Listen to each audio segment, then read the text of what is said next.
Joining us now is former prosecutor Beth, correspondent for In Session on the True TV network. Good morning. Good morning.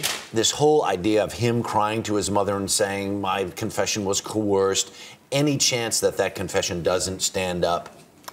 Well, there's a chance that it was coerced and given under conditions that wouldn't stand up in U.S. courts, but the rules are different in Peru, so it may stand up in their system of justice. And all the other circumstantial evidence has this guy, I mean, at the scene of the crime. I mean, there's very little doubt with the closed-circuit television and everything else. Oh, you wish you had this kind of evidence in most cases from a prosecutor's point of view.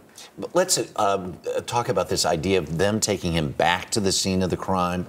How common is that? It's not very common. We do know of cases in the U.S. where serial killers may take the police to the scene and say, well, this is where the body is, or this is where it happened. But a reenactment is a little unusual. It's not clear if he's volunteering to do this or if they're saying, you have to do this. Interesting. Let us also then talk about this idea that the FBI was involved somehow in some sort of a sting operation, gave Vander Sloot the cash in this sting. He took the cash, fled to Peru to go on holiday.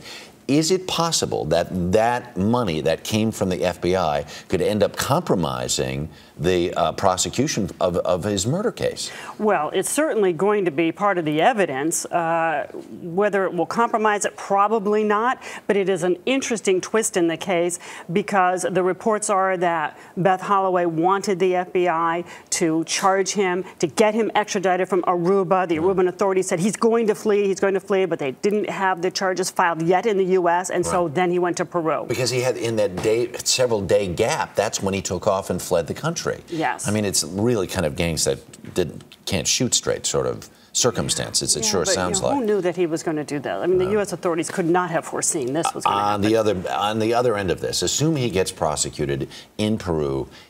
In your wildest imagination, does he ever end up going back to Aruba and face charges there in the Natalee Holloway case? Well, they could possibly build a case still against him. These cold cases are still made. Aruban authorities may continue to search. Maybe they can get corroboration now for prior statements he's made. Maybe he'll give more information today. It wouldn't necessarily have any effect on his Peruvian case. But they're going to hold him, in all likelihood, until he serves his sentence.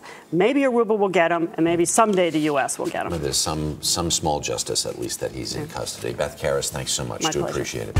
A lot happens early on The Early Show, weekday mornings on CBS.